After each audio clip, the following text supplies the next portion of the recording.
సాధారణంగా ఏంటంటే ప్రాణాయామం అనేది అష్టాంగ యోగ సాధనలో నాలుగో భాగం అని మనం నిన్న చెప్పుకున్నాం.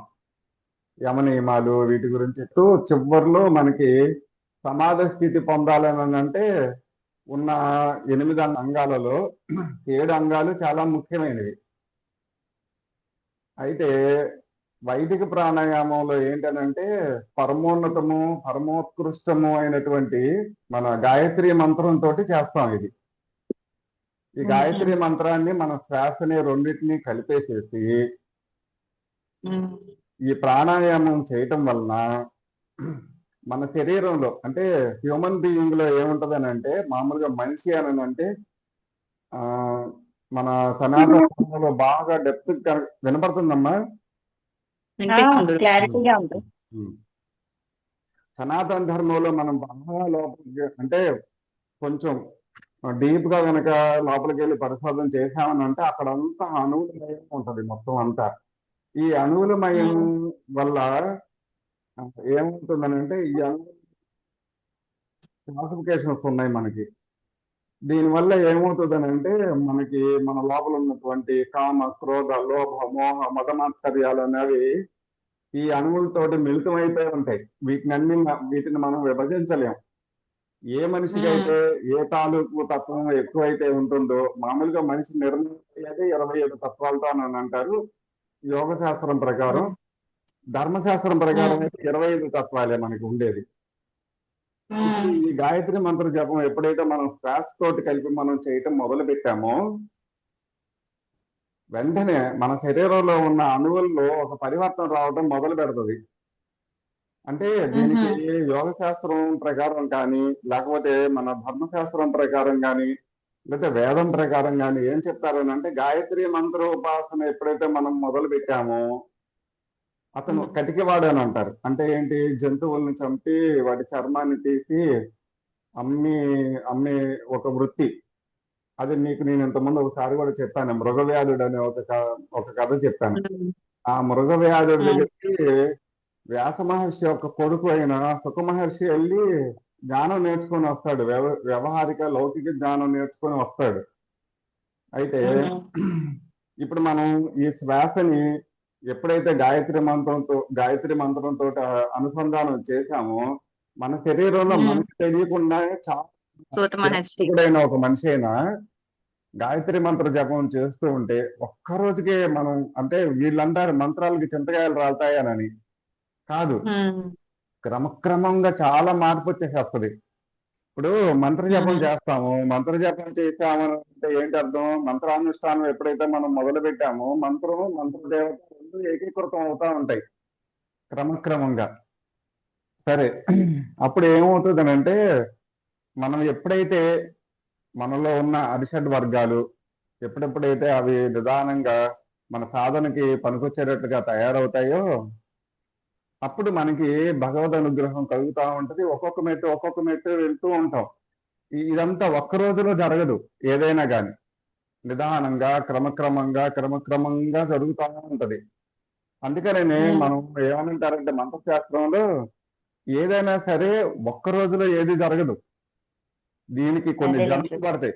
అంటే మన పూర్వజన్మ సంచిత ఆగామిక ప్రారంభ కర్మలను బట్టి ఇవన్నీ జరుగుతూ ఉంటాయి.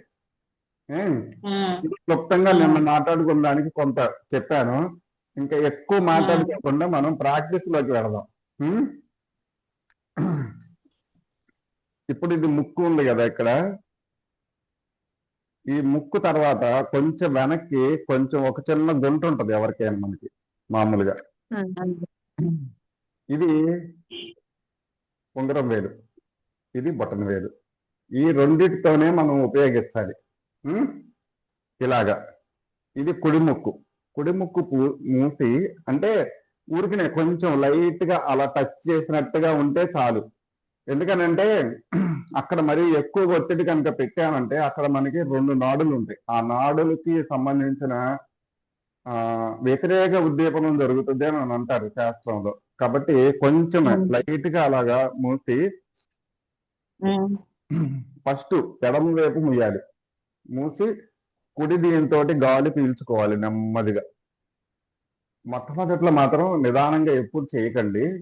ఫస్ట్ 2 సెకన్లు అంటే 2 సెకన్లే చేయండి. ఒకసారి చేయండి అమ్మా, పూరకం ఒక్కసారి చేయండి. కుడి. వదిలేయండి, మళ్ళీ ఫ్రీ అయిపోండి. ఫ్రీ అయిపోండి. మళ్ళీ ఒకసారి పీల్చండి, మళ్ళీ వదిలేసేయండి. చేయి కూడా వదిలేయండి, కిందకి పెట్టేసేయండి. మళ్ళీ ఇంకొకసారి.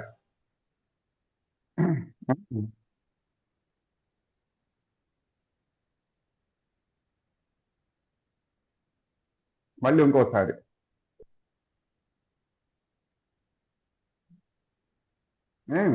ఇప్పుడు ఒకటే అంటే ఒక వ్యాహృతిలో ఒకటి చేసాం మనం, అంటే 10 భాగాల్లో ఒకటే చేసాం. ఇప్పుడు గాలి పీల్చుకున్నాం కదా, పీల్చుకున్న తర్వాత ఈ రెండింటిని కొంచెం అలా పట్టుకొని కొంచెం సేపు కుంభకం చేద్దాం. ఒకసారి పీల్చుకోవడం, ఒకసారి కుంభకం.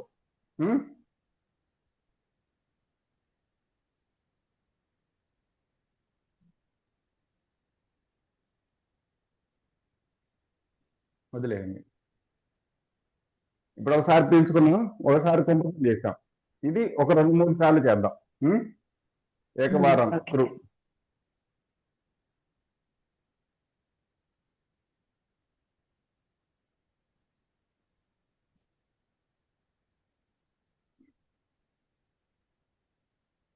రిలాక్స్ గా చేయండి అమ్మా.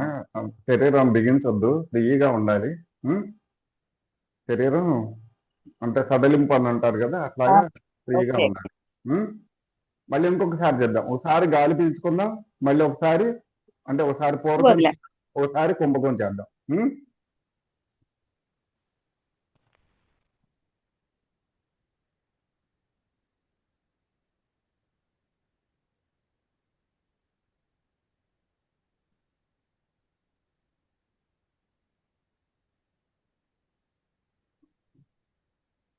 నేను చాలా ఎక్కువసేపు ఉండగలను, కాబట్టి మీరు నాతోటి అలా వద్దు. మీరు ఎంతసేపు చేయగలిగితే అంతసేపే చేయండి. ఏమ్మా, నేను ఒక వ్యాహృతి చేయడానికి నాకు 1 minute and 35 seconds పడుతుంది. ఏమ్మా, అలా చేయొద్దు, మామూలుగా నిదానంగా చేయండి. పొద్దున్న 3:30కి లేసి నేను చేసే పని అదేనమ్మా. నాకు ఈ ప్రాణాయామం మీద 2 questions ఉన్నాయి గురువు గారు. చెప్పురా తల్లి. ఒకటి, ఇవి బీజాక్షరాలతో ఉంటుందా ఈ మంత్రం? 24 బీజాక్షరాలు కలుస్తే ఇందులో అని విన్నాను ఇది వరకు. ఈ మంత్రంలో ఓం బీజాక్షరం, భూహు బీజాక్షరం, భువహ 2 బీజాక్షరాలు. ఏంటి బీజాక్షరాలతో ఏంటి మనకు ప్రాబ్లం? బీజాక్షరాలు ఎక్కువ ఉంటాయి కదా, ఆడవాళ్ళు చదవచ్చా అని మళ్ళీ ఒకళ్ళు క్వశ్చన్ అడిగారు. ఇది వరకు విన్నానండి నేను, అందుకని అడగవలసి వచ్చింది. ఫస్ట్ అది అడిగి ఇది అడుగుదామని. మంచి ప్రశ్న, చాలా మంచి ప్రశ్న. కదా గురువు గారు. ఇది ఏంటంటేనమ్మా, దీన్ని వ్యాపారం చేసేసారు ఫస్ట్. చదువు మీ దగ్గర నుంచి ఒక తీసుకుంటానికి అవకాశం ఉంటది. అదే మీరే చదువుకుంటే నాకేంటి ఉపయోగం? వ్యాపారం అయిందా, వ్యాపారం కాదా, సేవ అవుతుందా? వ్యాపారం అయిపోయింది కదా గురువు గారు. రాబోయే రోజుల్లో మీకు చెప్తాను ఒకటి. అంగన్యాస కరన్యాసాలు అని అంటారు. ఒక చిన్న పాట చెప్తానమ్మా, ఇప్పుడు మీకు అర్థం అవటం కోసమని. కరతల కర పృష్ఠాభ్యాం నమః అని అంటాం. చూడమ్మా, ఇలా అంటారు. కరతల కర పృష్ఠాభ్యానికి ఇలా అంటారు, ఇలా అంటారు, ఇలా అంటారు. ఏది కరెక్ట్? కరెక్ట్ అంటే మేము చెప్పలేం, కానీ ఈ క్రియలన్నీ బ్రాహ్మణ్స్ దగ్గర చూసానండి. చూశారు కదా. ఇప్పుడు చెప్తాను. కరతల, ఇది కరతల అంటే కరతలం అని అంటే ఏంటి? చేతి పై భాగం, అంతే కదమ్మా. తల అంటే మనం పాదాలను చూపిస్తాం కదా. కరతల అంటే ఇది. మళ్ళీ ఏమంటున్నాం? కర అంటున్నాం. ఇది కరతల కర.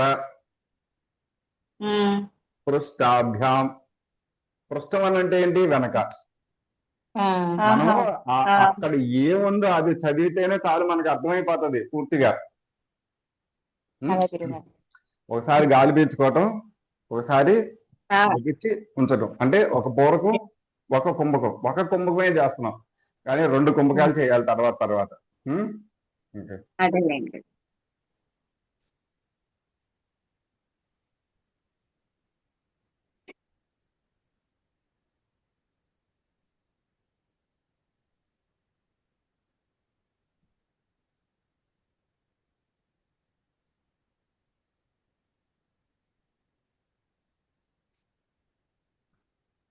మళ్ళీ ఇంకొకసారి చేద్దామమ్మా. అయిపోలేదా? ఏం లేదు గురువు గారు, ఇంకొకసారి. కాస్త కోస్తో ఈ మెడిటేషన్ వల్ల అలవాటైంది అది. అదే ఆ అదే టైమింగ్ అంటే ఒకటేనమ్మా. ఇక్కడ బయట సమాజంలో ఎలా ఉందనంటే పరిస్థితి, ఎవరికి వాళ్ళే గురువులు. అవును గురు. అంటే పారంపర్యంగా వచ్చే ఇది దాంట్లో ఏంటంటే కొంచెం మెలకువలు చెప్పడానికి, దానికి మనకి పైన వాళ్ళు ఇప్పుడు మీరే ఉన్నారు, ఒక 10 ఏళ్ల పాటు చేస్తారు, చేస్తే కొన్ని వాటికి సమస్యలకి ఎవరన్నా దానికి సంబంధించిన అది ఆ సందేహంలో ఉంటే మనకి వెంటనే చెప్పడానికి మనకున్న అనుభవం పనిచేస్తుంది.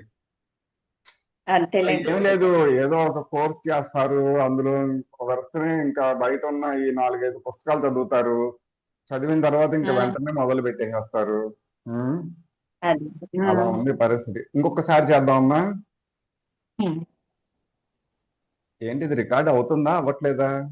అవుతున్నట్టే కదా. అవుతుంది గురువు గారు, అవుతుంది అవుతుంది. ఉం. ఇంకొకసారి చేద్దామమ్మా.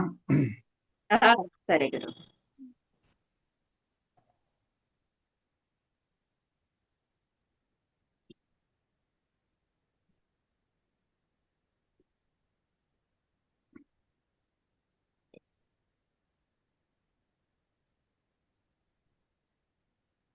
ఇప్పుడు రిలాక్స్ అయిన తర్వాత ఏం చేద్దాం అనంటే, ఒక పూరకం, ఒక కుంభకం, ఒక రేచకం చేద్దాం. అంటే ఫస్ట్ ఈ ఈ బొటన వేలు ఇలాగ పక్కకు ఉంటది, తర్వాత ఈ ఉంగరం వేలు ఇలా ఉంటది రేచకం చేసేటప్పుడు. అంటే ఇది శంఖం లాగా పెట్టాలని అంటారు. ఉం? ఈ పైనుంచి పట్టుకోవాలా గురువు గారు ఈసారి? ఎలాగైనా పర్వాలేదు, మనకి లోపల శ్వాస అది దాని యొక్క ఆ అదే ప్రవేశ ఉద్యానం అని అంటారు కదా, అంటే దాని నడకే చాలా ఇంపార్టెంట్ మనకి. ఇప్పుడు దీనికి దానికి డిఫరెంట్ ఏంటి? ఏంటమ్మా అర్థం కాదు. ఫస్ట్ నేర్పిన దానికి దీనికి డిఫరెంట్ ఏంటి అంటున్నాను గురువు గారు. ఫస్ట్ మనం ఇక్కడ నుంచి ప్రాక్టీస్ తీసుకుంటాం, చేస్తున్నాము, ఇక్కడ నుంచి నేర్చుకుంటున్నాం తీసుకుంటాం. అంతే. అదే కదా. ఓకేనా? ఒక ఒక పూరకం, ఒక కుంభకం, ఒక రేచకం. ఓకేనా? రెడీ.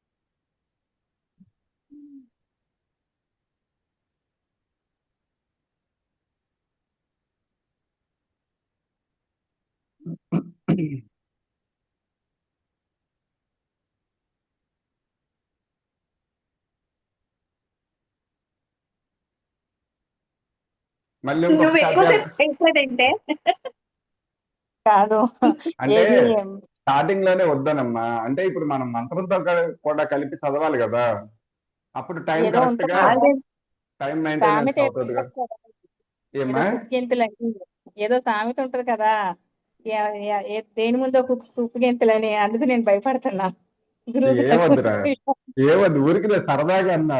మనిద్దరికన్నా ఎక్కువసేపు చేస్తా, మన ఇద్దరు టైమింగ్ సెట్ అయిపోతుంది కరెక్ట్ గానే, ఈక్వల్ గా ఉంది. మరి గురువు గారే కదా ఎక్కువసేపు చేయగలిగేది అని ఆలోచన అంతే. ఇంకోసారి చేద్దామా? ఇది ఒక్కసారి చేసి తర్వాత రేచక కుంభకం చేద్దాం. ఇది ఒక్కసారి చేసి ఓకే గురు. ఏమన్నా అంటే ఇంతకు మీకు కూడా మమ్మల్ని మంత్రం చదవమంటారా లేదా గురువు గారు? అమ్మ మంత్రంతో చదువుదామా ఈసారి? అదే ఆ, నేను ఇంతప్పటి నుంచి చదువుతున్నాను మీరు నిన్న చెప్పారని. ఆ, అట్లయితే సరే అయితే మీరు గురువే, మేము ఒప్పుకున్నాం అయితే. ఇప్పుడు మీ ఇద్దరంతో నువ్వు చదివావురా తల్లి లలిత? నేను సెకండ్స్ పర్వాలేదు. లెక్కేసుకున్నాను గురుగారు. ఆ, నేను second. 4:8:4 లో ఆ రేషియోలో చేసుకుంటున్నాను నేను. ఓకే ఓకే, పర్వాలేదు, ఎలాగైనా పర్వాలేదు, మనకి మూలం ఏంటో అది చేయగలిగితే చాలమ్మా. ఉం? ఓకే. ఒకసారి మళ్ళీ పూరకం, చేద్దామా? ఒకసారి కుంభకం, ఒకసారి రేచకం. ఏ? ఈ నెక్స్ట్ టైం అలాగే రేచక కుంభకం చేద్దాం. అంటే మీకు పూర్తిగా ఒక అవగాహన వస్తుందని చెప్పి అలా పార్ట్లుగా చేస్తున్నాం మనం. ఏమ్మా? అలాగే గురుగారు. Okay, ready. ఉమ్.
ఉం?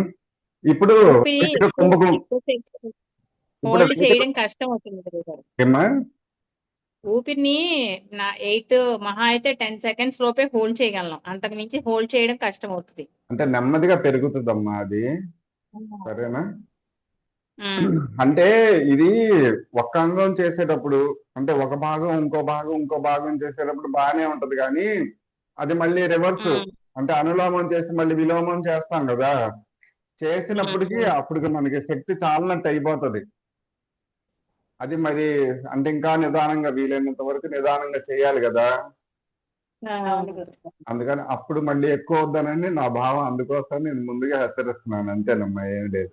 ఉం? ఇప్పుడు అదే ఒక పూరకం, ఒక కుంభకం, ఒక రేచకం, ఒక రేచక కుంభకం చేద్దాం. ఉం? అలాగే చెయ్యక్క. చెయ్యండి చూస్తాను. నన్ను ఎందుకు అడుగుంటారని అర్థం అవుతుంది.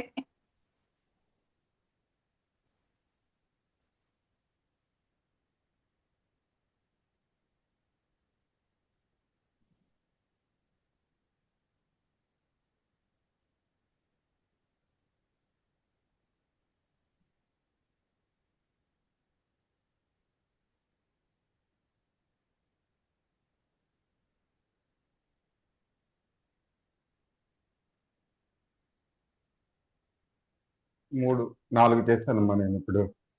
మీరు చేయండి ఇప్పుడు. మా లత, మీరు కొట్టేయండి.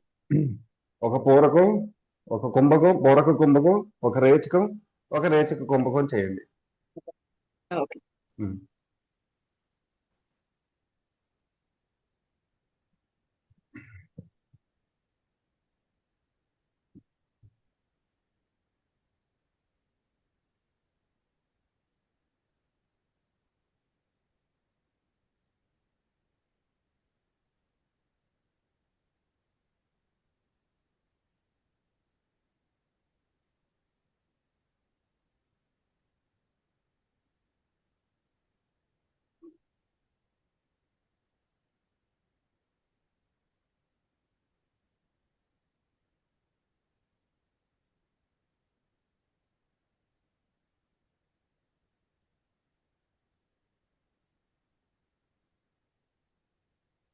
అయిపోయింది నాది.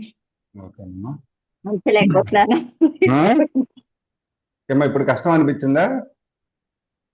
అంటే 4 చేస్తారు, కష్టం అనిపించింది కదా. మరి మళ్ళీ అనిపించింది. మనం ఇప్పుడు 8 చేయాలి. ఏ ఇప్పుడు మనం 8 చేస్తున్నాము, కానీ పూర్ణం అంటే ఒక వ్యాహృతి అని అంటే 10 చేయాలి. అంటే పూరక కుంభకాలు ఇటు 2 చేయాలి, రిటర్న్ లో మళ్ళీ 2 చేయాలి. ఒక గాయత్రి మంత్రం, 2 గాయత్రి మంత్రాలు, అంటే అప్పుడు 3 అయినాయి. 4 గాయత్రి మంత్రం, మళ్ళీ 5వ గాయత్రి మంత్రం, 6వ గాయత్రి మంత్రం, 7, 8, 9, 10. అది ఒకటి అవుతుంది. అప్పుడు అది ఒక అర్థమవుతుంది కదా? ప్రాణాయామం ఉంటుంది. అది ఒక ప్రాణాయామం. ప్రాణాయామం కాదమ్మా, ఒక్క వ్యాహృతి అవుతుంది. వ్యాహృతి అని నేను చెప్పారు కదా, వ్యాహృతి ఒక వ్యాహృతి అవుతుంది. అవి మనం 9 చెయ్యాలి, అప్పుడు అది ఒక 9. ప్రాణాయామం అవుతుంది. ఆహా. ఈ 9 వ్యాహృతులు చేస్తే దైవిక ప్రాణాయామం ఒకటి అవుతుంది. ఇలాంటి ప్రాణాయామాలు 3 చెయ్యాలి. అప్పుడు అన్ని మొత్తం ఎన్ని అవుతాయి రా? 27 అవుతాయి మొత్తం. ఈ 10, 27 అవుతాయి. ఓకేనా? అప్పుడు ఏమవుతుంది? ఒక రోజులో గనక ఒక ప్రాణాయామం గనక చేయగలిగితే మన శరీరంలో ఎంత మార్పు వస్తుందో. ప్రాక్టీస్ చేయాలి గురువు గారు, చేసుకోవాలి. మన హెల్త్ కి సంబంధించి అది కదా చెయ్యాలి. అది ఇప్పుడే వద్దమ్మా, అంటే పూర్ణ ప్రాణాయామం అప్పుడే వద్దు. మామూలుగా ఒక మామూలు ప్రాణాయామం ఒకటి చేయండి, అంటే 3 సార్లు చేయండి. అది రోజు ఉదయం పూట ప్రాక్టీస్ చేయండి. మళ్ళీ ఇప్పుడు ఒక పూరకం, ఒక కుంభకం, ఒక రేచకం, ఒక రేచక కుంభకం, మళ్ళీ ఒక పూరకం చేసి వదిలేయటం. ఓకేనా? మళ్ళీ చేయమంటారా గురువు గారు? ప్రాక్టీస్ కావాలి కదా. మరి మీకు అర్థం అవ్వాలి కదమ్మా. ఇప్పుడు 5 కదా చేయాలి గురువు గారు. ఇప్పుడు 5 వస్తాయమ్మా మనకి. ఒకసారి మీరు చెయ్యండి గురువు గారు, మేము చూస్తూ ఉంటాం. నేను ఇలా అంటేనేమో పీలుస్తున్నాను అర్థం. ఓకేనా? ఇలా అంటే వదులుతున్నాను అని అర్థం. ఇలా అంటే కుంభకం చేస్తున్నాను అని అర్థం. చైనా ఇలా అంటే కుంభకం చేస్తున్నారని అర్థం. ఇలా కుంభకం, అది రేచక కుంభకం అయినా పూరక కుంభకం అయినా ఇట్లా అడ్డంగా పెడితే ఇది పూరకం, ఇది రేచకం. ఓకేనా? వదులుతున్నట్టు కిందకి. ఓకేనా?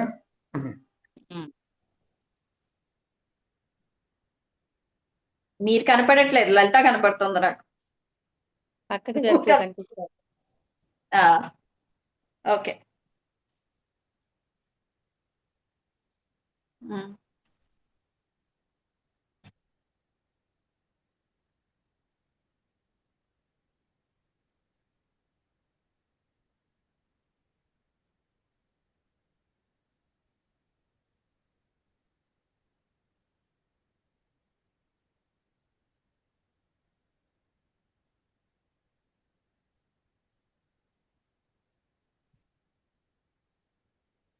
ఆపేసాను అక్కడతోటి. ఏమో అర్థమైందిరా?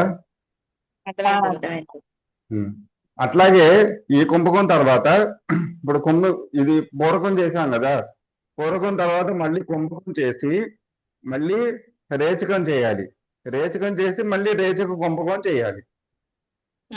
ఇప్పుడు మొట్టమొదట ఈ 8 నేర్చుకోండి, మీరు ప్రాక్టీస్ చేయండి. ఏమా? ఈ వీడియో ఇది అయిపోగానే నేను మీకు లింక్ ఇస్తాను, మీరు అది ఓపెన్ చేసుకొని చూసుకోండి ఒకసారి. అంటే ఇది మనకి టైం కూడా ఏదో హాఫ్ అన్ అవర్ 40 minutes ఏదో ఉంటది అనుకుంటా సుమారుగా. 40 minutes ఉంటుందండి జూమ్ ఎక్కువ. 40 minutes. అదే ఇంకా 2 minutes and 22 seconds చూపిస్తుంది ఇది. అంటే దీని తర్వాత అయిపోతుంది కదా సెషన్. ఏమా? ఫార్వర్డ్ చేసేయండి గురువు గారు, మేము చూసుకుంటాం, మేము చేస్తాం.